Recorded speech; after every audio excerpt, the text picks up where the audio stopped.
Good morning, my fellow yogic travelers. I'm mighty glad to be alive today, and I hope that you are too. We're going to our fifth male initiation tale for this week. It's called Iron Hans in Grimm's fairy tales, but it's translated as Iron John. It was one of the first stories I learned that helped me break the code of fairy tales with the help of Robert Bly and Carl Jung. But before we do that, I want to remind you about the importance of affirmation and positive mental attitude and the stories that we tell ourselves in our mind and how conditioning those influences are. First, of course, I tell everybody sit in silence. You can call it mindfulness if you want to. You can just call it awareness. You can just call it effortless being. The important thing is that with mindfulness or being aware of what it is that's happening, you develop freedom of choice. And that's the way you can create some kind of joy in your life. If you awaken your awareness and not live a life of regret. You don't want to be at the mercy of every whim. You want to be able to choose whether or not the thought forms that go through your mind are ones you want to follow up on. Because the more conscious you are, the more choice you have. So that means before acting, you just check yourself out. What am I feeling? What am I thinking? What's going on in my body? And then with situational awareness, you respond according to your intuition. Now, one thing that'll help you free yourself from being distracted and too much complaint and judgment is understanding how other people function. And that means in the absence of your personal awakening, it's impossible. They cannot possibly see the thing in the same way that you do. They see something else. And it's tough, especially when you think that people are seeing things in an ignorant way or an aggressive way or they're rude or whatever it is. But they haven't had the awakening that you have. And so it's impossible for them to be in the same place psychologically, intellectually as you are. The next thing I would have you understand is that spirit is not evolving, consciousness is not evolving. What is evolving, what is improving is our understanding of what it is. And that's when our conditions, our life improves as well.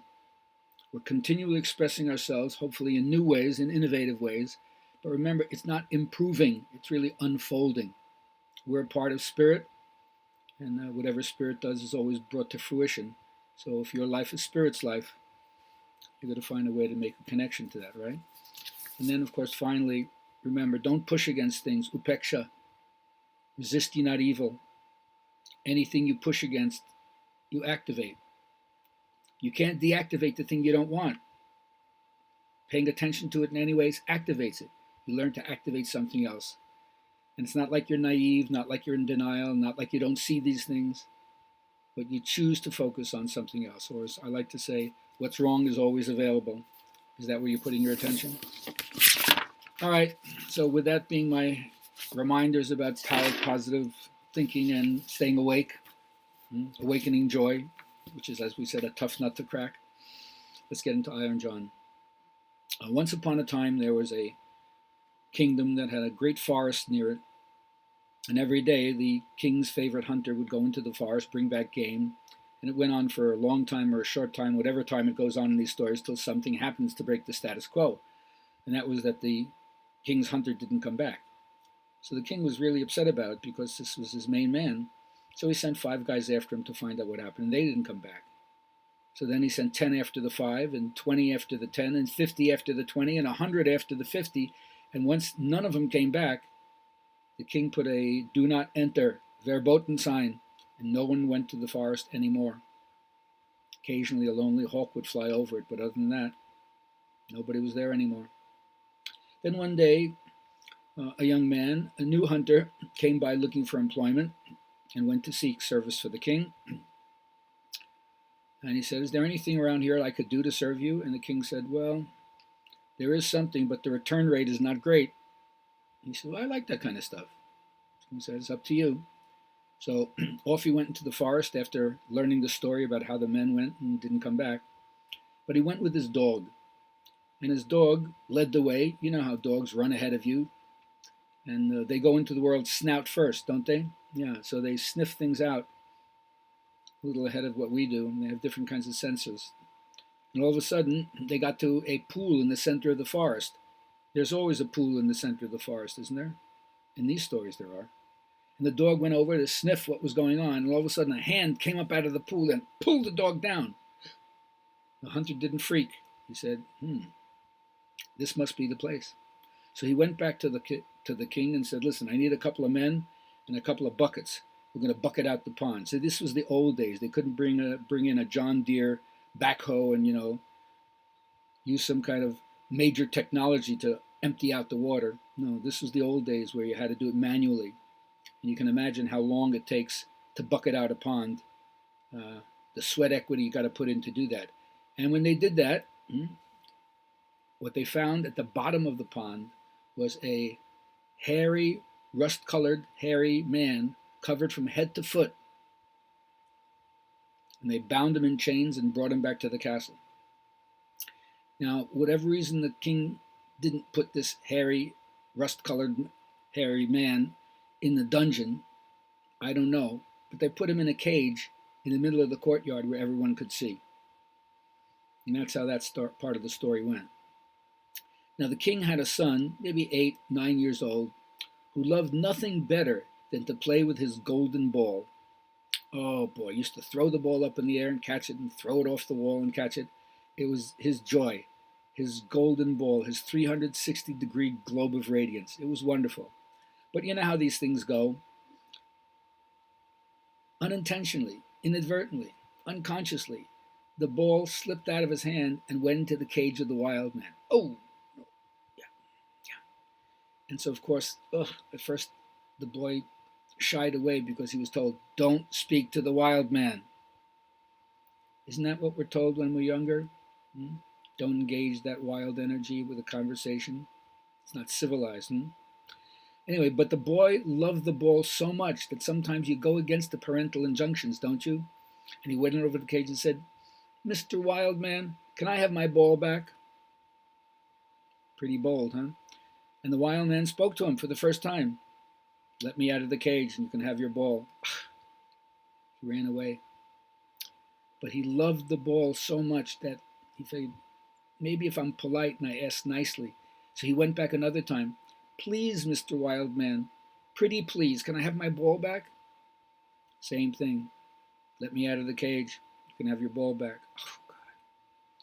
And one of my favorite statements is things that happen once never happen again, but things that happen twice are likely to happen 3 times. So he went back, and the third time, after cajoling him, begging and pleading, he says, please let me have my ball back. I love it so much.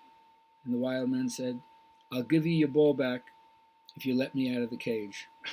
And then out of exasperation, frustration, said, I'd let you out of the cage, but I don't know where the key is. And the wild man says, the key is under your mother's pillow. My mom's pillow? Well, how do I get it? Like any self-respecting young man would. You got to steal it. Steal it? That's right. Wait until your mother and father are off doing one of their royal journeys and you can go up there and sneak in and steal it. Oh, God. You ever sneak behind your parents' back? I hope you did at some point, otherwise the story won't make as much sense. But it's really tough to go up into the bedroom where your parents do the nasty. But that's what he did. He waited until the king and queen were gone, and he went up there, and true, the pillow under his mother's pillow, there was the key. Well, he got the key and went right to the wild man, opened up the cage, but because the cage had a lock on it that was rusty, he pricked his finger on it. Ooh, it hurt. Because you always get an initiatory wound when you open up the cage that lets out the wild energy, don't you? Well, that's what happened. He opened up the cage. The wild man didn't give a fig about the ball. He just started walking out. All he cared about was being free. And the little boy had his golden ball back, but he immediately thought to himself, wait, Mr. Wildman, don't go. If my parents find out I let you out, they'll beat me. Yeah, there's always a sanction, always a taboo for playing with that energy, isn't there? Yeah. So the Wildman thought, good thinking, come on. So he hoisted him up on his shoulders, and off he went. The major initiation, take the boy away from the parents. So he brought him to his home in the forest, back to the sacred pool, He put him down and he said, all right, listen, you can stay here with me, but you got to tend to this pool. And here's the key. Don't let anything fall into the pool. You think you can do that? Yeah, I guess I can. Fine. Yeah, well, I'll be back to check on you. So off the wild man went. And when you hurt your finger, it throbs a little bit, doesn't it, when you have a little wound on it?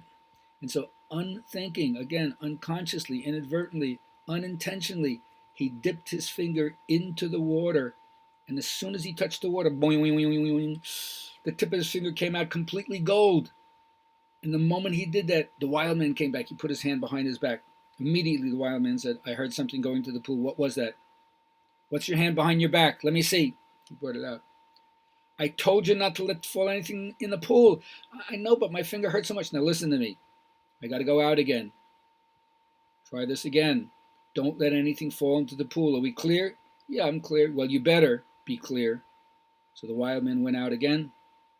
And this time he knew better than to dip his hand in the pool. But it hurt so much. And you know how sometimes you rub against yourself, just trying to do anything to make it feel better. So he brushed it through his hair, and all of a sudden one single hair fell into the water. Boing, boing, boing, boing, turned completely gold. And of course, the moment that happened, the wild man came back. I felt something going to the pool. What was it? I couldn't help myself. My finger throbbed so much that I kind of combed it through my hair, and the hair fell in. Oh my God. 2 strikes, you're out. You know what they say in baseball? All right, I got to go out one more time. But listen, don't let anything fall into the pool. Can you do that? Sure I can. Yeah, well, we'll see, because I'm not so sure. So off he went. And now, even though his finger was throbbing and he knew better not to dip it and he knew better not to run it through the hair, he couldn't help himself, but he had to look into the pool. These were the days when there were no mirrors, and so water was one of the only ways you can get a reflection of what was going on. So he peered into the water, and now for the first time, he was seeing his own true reflection in nature. And he was mesmerized by it. And the more he looked into it, the more he didn't realize that his whole head of hair flew over his head into the water, turned his whole head solid gold. Oh my God, he put a bandana on it. Immediately, the wild man came back. What's that schmata on top of your head? Pulled it off. Go. I told you not to let anything fall in. You failed my test. I can't keep you here anymore. You gotta go. You're a prince. Apparently you know so much about gold, but you don't know anything about life. So get on the road. You can't stay here. But just to let you know that I didn't throw you out of my heart, even though you failed the test. Anytime you need anything, come to the edge of the forest and just shout out 3 times, Iron John, Iron John, Iron John, and I'll come here and help you, because I have more golden treasure than you can possibly imagine. Now get out of here. So out he went on the highways and the byways, the where he's traveled and not traveled, until he came to another castle, and he went in and tried to find employment for himself, because how he's going to support himself. And he doesn't have any skills. He's been a prince. People have been taking care of him, catering to him his whole life. So he found his way into the kitchen. The cook liked him, took him on as a scullery boy. So he swept up and did the dishes and stuff like that, and learned, maybe you could say it was like alchemical processes of transmuting things by cooking with fire. I don't know. What do you think cooking really means? Anyway, one day, the normal boy who worked in the kitchen, who would take the food up to the king, he was sick. So the cook turned around and said to him, listen, you take this up to the king. Now, of course, in that time, he was covering his head with a bandana because he didn't want anyone to see his hair was golden. So when he got up to serve the king said, where's my normal serving boy? He said, well, he was sick, so I'm here. Don't you know you're not supposed to come into the presence of the king with your head covered? Take that off your head. He said, I can't. Why? My family has scrofula. What? Get out of here. Fire him. Get him out of here. I don't want him here anymore. So they sent the word back to the cook, but the cook didn't have heart to send him away because he really liked him. So he exchanged him with the gardener's boy. So now he was no longer underneath in the castle down below. Now he was out in the wind and the weather and the rain, cultivating flowers, writing poetry. Now one day as he's bending down, looking into how he could cultivate the next flower, his position was such that a ray of sunlight hit against his golden hair, which was hanging out behind his bandana, and it immediately ricocheted from his head right up into the window of the princess. She noticed the light in her room, and she immediately peered out of the window, and she saw that little golden hair hanging out from the back of his bandana, and she got very, very intrigued, because princesses love to see young guys who are buff and shining in gold. Mm-hmm. So she said, I'd like some flowers, and I'd like that new gardener's boy to bring the flowers up. So when the gardener got word, he said, okay, take these lilies, take these roses up. And the boy said, no, no, no, she'll like these wildflowers much better. So up he went to deliver the flowers, and the moment he got into her room to give her the flowers, she tried to pull the bandana off his head and discovered that most of it was gold, and he immediately put it back on his head. She said, well, here, let me give you some money. And he said, these mean nothing to me, I'll give them to the gardener's children. And then the second day, the same thing happened. She asked for more flowers. Well, he gave her the weedy kind of flowers, not the cultivated flowers. And this time he was prepared. So when she tried to grab his bandana, he held onto it firm. She tried to give him more coins. He said, I don't want these. I'll give them to the gardener's children. Well, 3 times it happened. And this time she realized, okay, this guy can't be bought. He's not willing to show his gold too early or to anyone, even a princess. Something I like about that. And that's how that part of the story went. Now, you know, in the initiation of young men in the old days, learning some martial skills was essential because the world was tough. And so it came to the land that it was being besieged by an enemy from without. And so all the men in the kingdom was mustered to go and fight in this war that was foisted upon them. And of course, the gardener's boy, now he had grown, and now he's like in his middle to late teenage years. And she said, well, I want to go too. And the men in the house said, you just cultivate flowers and sit around writing poetry. You want to go? No way. He says, please, I got to go. I got to help like everybody else. He said, all right, well, we'll leave you a horse after we've taken the best horses. So they ran away, and he went to the stable, and the only horse that was there was a hobbledy-hop, a horse that was limping, not very, very good. So he thought, well, what can I do? I know. Let me check out Iron John. So he went to the edge of the forest and called out 3 times, Iron John, Iron John, Iron John. And Iron John said, what's up? Good to see you. Let me tell you the situation. Here's how it is. I need help. The kingdom is being attacked. Is there any way you can help me? He says, no problem that. Clapped his hands a few times, and out of the woods came a fantastic horse of power, fully caparisoned with armor, and 50 ninja-type warriors ready to do his beck and call. So he saddled up and rode onto the field, and it was just in time because the enemy was about to vanquish the king and take over when he arrived on the scene with his ninja warriors, and they vanquished the enemy and pursued him and killed him to the last man. No mercy for these Huns. So that's how it went, and then he rode back on away, and then he came back to the castle, and everybody came back to the castle and said, man, you should have been there. This is unbelievable. We were just about to go down when all of a sudden this young warrior with 50 ninja types came out, and they destroyed the enemy. He says, yeah, I saw it. He says, yeah, sure you did. You were probably here just writing poetry. Didn't know what was going on. Anyway, that's how that part of the story went. Now the princess, for her part, told her father, the king, listen, Dad, this was an amazing thing that just happened. We just saved the kingdom. Don't you think we should have a celebration? What do you mean a celebration? Yeah, you know, like our tradition says, when it's time for me to get married, we invite all the eligible young men, we throw out the golden apple, and whoever catches the apple, they become my spouse. King said, all right, sure, come on, let's do that. So he set a proclamation throughout the kingdom that there was going to be the golden apple ceremony, and all the young men in the kingdom gathered, gotten ready to try their luck at this. And immediately, our young man now, we can't call him a boy anymore, that he's been tested in battle, he went back to the forest. Iron John, Iron John, Iron John. Hey, what's up? He said, listen, they're having this big festival. I need your help again. No problem. What do you need? Well, you know, I need to be outfitted really well, and I need a beautiful horse and armor and stuff like that. It's no problem. Clapped his hands, and before you knew it, there was this red horse with red armor. The saddle was red. The bridle was red. Everything about the armor, the sword, red, crimson, unbelievable. He got on it, moseyed back to the castle, waited his moment, And when the princess threw the apple up into the air, he galloped into the midst of everybody, caught it on the fly, and off he went before anybody could know what the hell was happening. The king says, "What was that? What was that?" Everybody was all astir. How did this guy come in and all of a sudden get out? King was not very happy about that. But then the princess said, "Daddy, listen, let's have another ceremony. We can't have that happen. We have to have somebody who catches the apple and who I'm going to marry." He says, "Another ceremony? That was $10,000. Daddy, what are you going to do? Even if you're the king, when your daughter importunes you, you give in, right?" So they had another festival, getting it ready for the next day. Same thing happened. He went to the forest. "Iron John, Iron John, Iron John. Hey, what's up? They're having another festival. Can you do me one more time?" "Hey, no problem that." Clapped his hands. All of a sudden, another horse came out. This time the horse was white. Everything about the horse's saddle was white.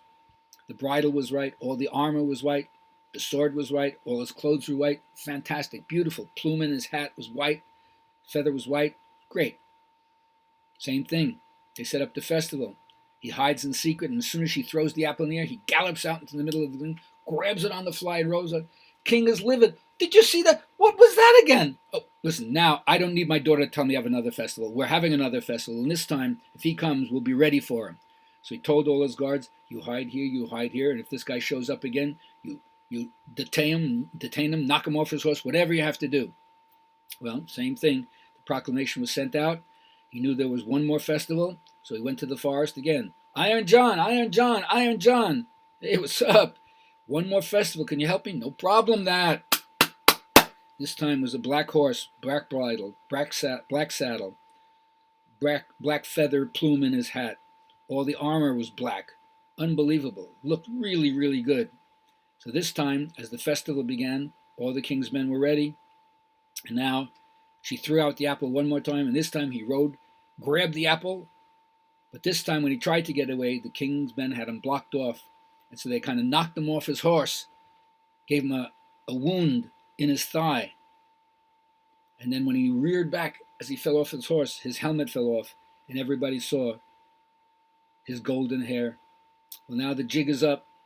So he got back on his horse, and he trotted back to the dais where the king and the princess was. And the king said, "So you're the one who caught the other apples?" And he took out the other apples and showed them to the king. "I have all 3 apples. And the princess said, "I knew there was something special about this young man." And he said, "I am the son of a king and queen. I left my realm to seek my fortune. And here I am. I worked first as a scullery boy, and then in the garden. And then I helped you out when you had the war. And now here I am. I caught all 3 apples." The king said, "Well, I can't deny it. You're a man of depth, a man of power. So what do you want?" Without hesitating, he said, "I want your daughter." The king looked at her and says, "What do you feel about this?" He said, "Well, I like the way he doesn't beat around the bush." So the wedding was set up. Now what's interesting is the wild man told the youth when he had thrown him out after failing his 3 tests to keep things out of the sacred pool. He says, "I just want you to realize now that you're here with me, you'll never see your parents again. So get cool with that." And so he just accepted the fact that he's never going back and they're never going to see him again. But unbeknownst to him, the word had gone out, and just before the wedding ceremony was about to begin, his father and mother, the king and queen, came back. They were thrilled to hear about what his life was and how he had caught the apples, and now he was going to inherit another kingdom by marrying the princess. But right before the vows were given, this is unbelievable, but the doors burst wide open, and in came Iron John. But he wasn't this rust-colored, hairy guy from head to foot. Instead, he was a baronial presence with a huge entourage following him. And it was magnificent to see the stateliness and the grace and the elegance with which he walked in. And he said, "I was Iron John, but I was functioning under a curse. And I had to wait until a young man like you could come and do what you did to free me from the enchantment. And now all the golden treasure that I have, I'm giving to you. So I bless you with everything that I have." And so the young man became the king of the realm and ruled wisely and with great wisdom with his wife, or until their first fight.